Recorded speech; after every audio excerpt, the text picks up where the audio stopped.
பானுமதி கிருஷ்ணகுமார் பேசுகிறேன். இன்றைய முத்தமிழ் செவிக்கலாம் நிகழ்ச்சியில் நம்ம ஈழத்தமிழை பற்றி பார்க்கலாம். திருக்குறளில் ஒரு மிக அழகான ஒரு பாடல் பார்க்கலாம். 101வது அதிகாரம் நன்றியில் செல்வம் அப்படின்ற ஒரு தலைப்பு. அந்த தலைப்பின் கீழே 1008வது திருக்குறள். அந்த திருக்குறள் மிக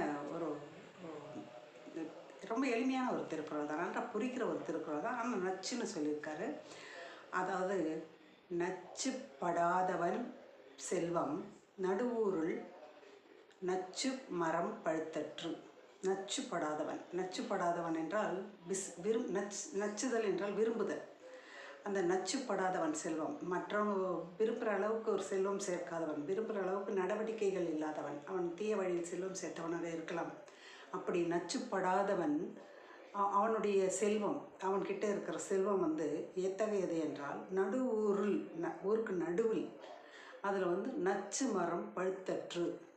நச்சு மரம் பழுத்து விட்டால் என்ன ஆகும் என்றால், அது தின்கிற பறவைக்காக எல்லாருக்கும் கஷ்டம். அந்த விதைகள், அந்த நச்சு அதன் மூலம் விஷம் பரவும்.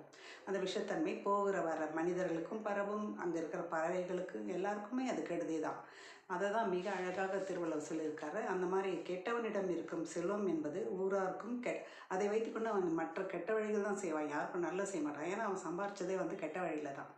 அதனால் அதை வைத்துக்கொண்டு அவன் என்ன நல்லதாக செய்துவிட போகிறான் என்பதுதான் திருவள்ளுவரின் அனுமானம். அது மிக அழகாக எழுதியிருக்கிறார்.